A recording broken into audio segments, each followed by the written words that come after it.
You're listening to the Talkative Toastmaster podcast. I'm your host, Melanie Surplus. In this podcast, we explore how Toastmasters can help you to polish your public speaking skills, communicate with confidence, and amplify your authenticity. You'll hear from my fellow Toastmasters and I how this global organisation has impacted our lives for the better and how it could impact yours. Now, let's get talkative. Welcome, ladies and gentlemen, to episode 4. Today, I'm going to talk about what Toastmasters actually is, how it's organised, what happens at meetings, and how it can help you to succeed at work, home, and everywhere in between. From overcoming the fear of public speaking to preparing people for leadership roles, Toastmasters has been a guiding light for millions of people around the world, including me. So let's delve deeper into the incredible impact of this organisation. As an overview, Toastmasters International is a global non-profit organisation. It was established in 1924, and its stated mission is to help people improve their public speaking and leadership skills. The organisation offers a supportive and encouraging environment for people from really diverse backgrounds and professions, and it's open to anyone who is 18 years or older. One member in one of the clubs I belong to is 85, which just goes to show that you're never too old to keep growing and learning. He loves coming along to each meeting, and those of us newer members get to listen and learn from his many, many years of speaking experiences. It's a win-win situation, and it's just such an amazing experience to hear him speak with such passion. At the heart of Toastmasters are the club meetings, where members engage in a variety of speaking opportunities. Now, there are currently about 270,000 members in an extensive network of about 14,200 clubs across 148 countries. And there's currently about 600 clubs in Australia. Now, some clubs meet weekly, some fortnightly, some meet in person, some run online meetings, and some offer a hybrid approach of both online and in-person meetings. Depending how often clubs meet, club meetings can run for an hour or sometimes 2 or a little bit longer. And some clubs meet over breakfast, some over lunch, and some over dinner. I'm currently a member of 2 clubs on the south side of Brisbane, Australia, but have been a member of clubs in London, Sydney, and the Gold Coast. As I mentioned in the last week's episode, I've typically always joined a Toastmasters club when I've moved to a new home or country, simply to meet like-minded people and to continue to improve my speaking skills. One of my current clubs, Mount Gravatt Toastmasters, meets at a local bowling club over dinner. So not only does this mean I don't have to cook once a fortnight, yay, but it gives me the chance to network with my fellow Toastmasters over dinner before the meeting starts. My other club, Leading Edge Advanced Toastmasters, loves catching up at the local pub after the meeting. So we get to dissect what happened in the meeting, we get to give each other feedback and really get to know each other much more than we would in a standard 2-hour meeting. I think it's fairly universal to say that Toastmasters everywhere typically love to talk, and there never seems to be enough time in the meetings to express everything we want to say. Hence the name of this podcast, The Talkative Toastmaster. The great thing about Toastmasters is that you can usually find at least a couple of clubs near you. Attending club meetings as a guest is free, and you're welcome to visit as many clubs as you like until you find a club that suits you. Each club follows a similar structure for meetings and has its own unique vibe. If you decide to become a member, there's a one-off joining fee of approximately $30 Australian and dues of approximately $95 Australian paid twice a year. And depending on whether clubs are charged for the venues they meet at, they may charge a little extra to cover costs. But in short, it's probably not going to cost you much more than $200, $250 a year to be a member of this incredible organisation. I still maintain that it is one of the most cost-effective forms of personal and professional development you'll find. It's also worth checking with your tax advisor or employer if you can claim this as a professional development expense. I know I've been able to claim this for many years. So what happens at Toastmasters? Club meetings provide a platform for members to practice prepared speeches. Try saying that fast 3 times in a row. As well as impromptu talks like table topics and various other roles, all of which create an environment for constructive feedback and growth. Rest assured, if you attend a meeting as a guest, you won't be made to speak, although you may be invited to participate in certain sections of the program. And you'll likely be asked for feedback about the meeting at the end.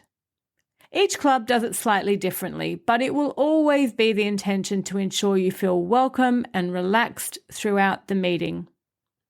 Over the coming episodes, I'll delve more into some of the different speaking opportunities at club meetings and how they help you to develop specific communication skills. We'll also hear from other Toastmasters about their experiences of how Toastmasters has helped them to develop specific skills or help them out in specific situations. Then there's the self-paced education program, the real heart of Toastmasters. This is one thing that really makes it stand out. Its structured education program, the Pathways Learning Experience. This program offers a range of project-based paths tailored to individual goals, and they encompass a range of skill sets from effective communication to leadership development. Members can work through the program at their own pace, which is great because it really caters for whatever kind of demands you have on your schedule, and it ensures that you get a highly personalised learning journey. As long as you aim to meet the objectives of each project, and they're very clearly spelt out, you can speak more or less about anything you like. In my first 2 years at Mount Gravatt Toastmasters, for example, I completed the Visionary Communication Pathway. This incorporated about 16 different speaking projects.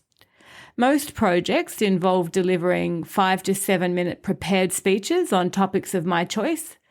And depending on the electives I chose, there were some longer speeches, like the one I gave about my experience of a 30-day juice fast. I got to talk for 20 minutes. I'm now working through the Presentation Mastery Pathway, which has slightly different objectives. Creating this podcast is in fact one of my electives for this pathway, and it's yet another way I'm challenging myself to be a better speaker and overcoming some of the anxiety I have about putting myself out there publicly on podcasting platforms. Because let me tell you, I have been procrastinating about starting a podcast for years, and even now that I'm doing it, it's still mildly terrifying. Which brings me back to glossophobia, the fear of public speaking. I covered some of the reasons why people experience public speaking and why they fear it in more detail in episode 1. The reality is, fear of public speaking affects a significant proportion of the population.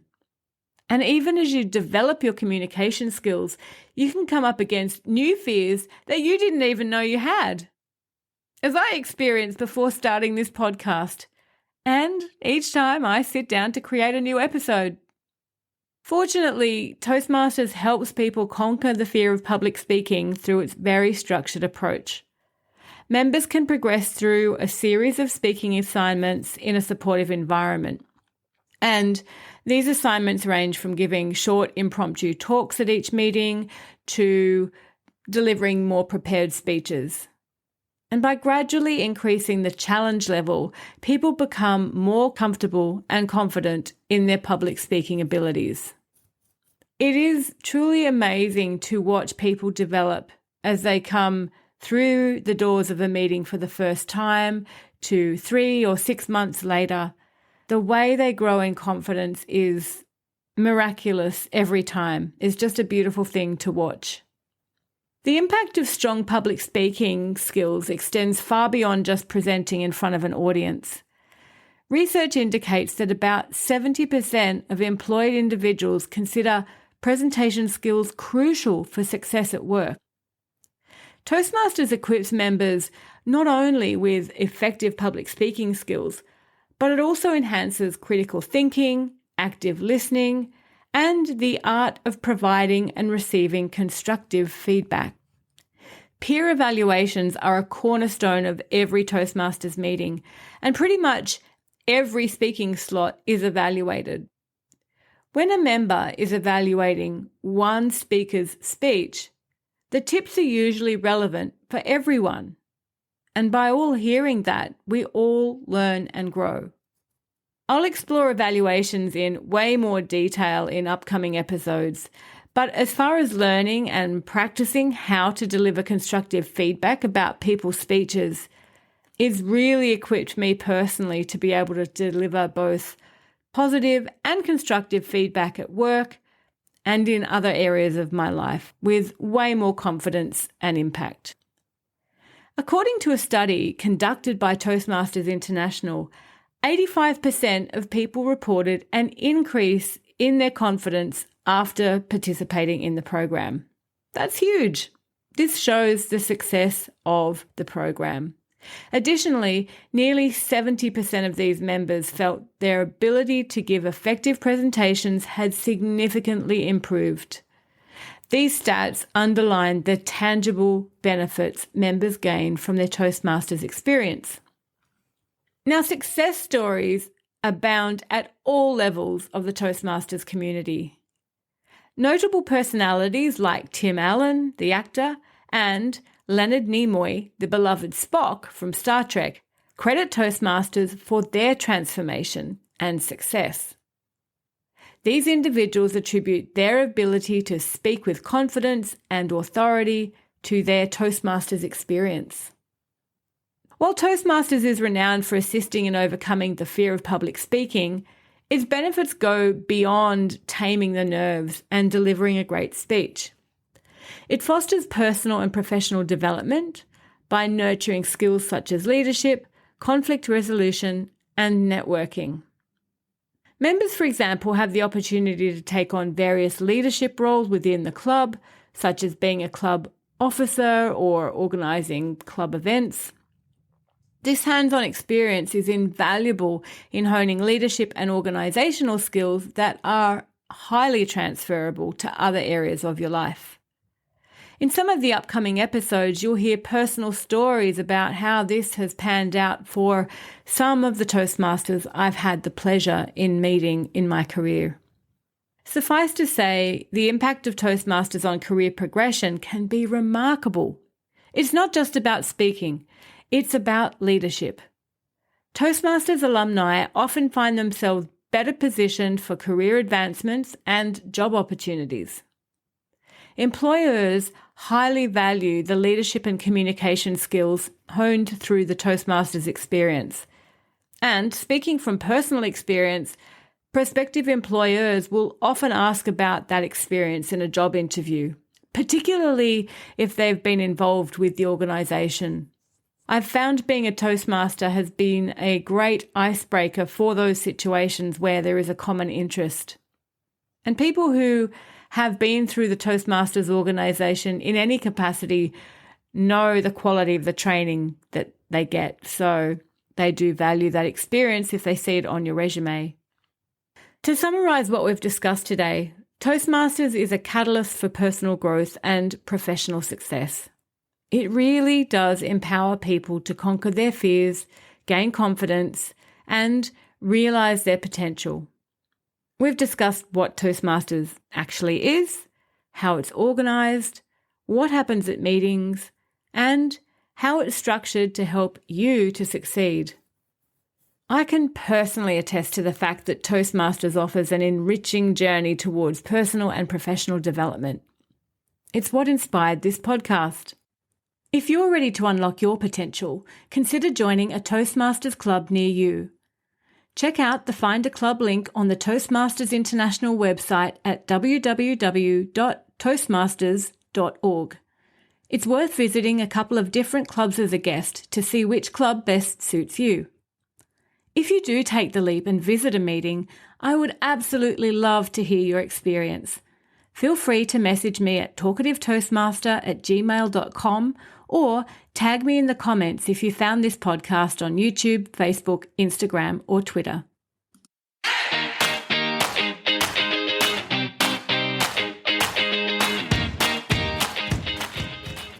Thanks for listening to today's show.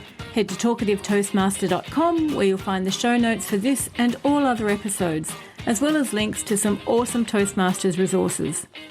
If you found value in today's content, I'd really appreciate if you could share it with friends and colleagues who may be interested, or leave a review on iTunes. This helps more people to find us. Until next time, remember the words of Roger Love. All speaking is public speaking, whether it's to one person or 1,000. Have a great week.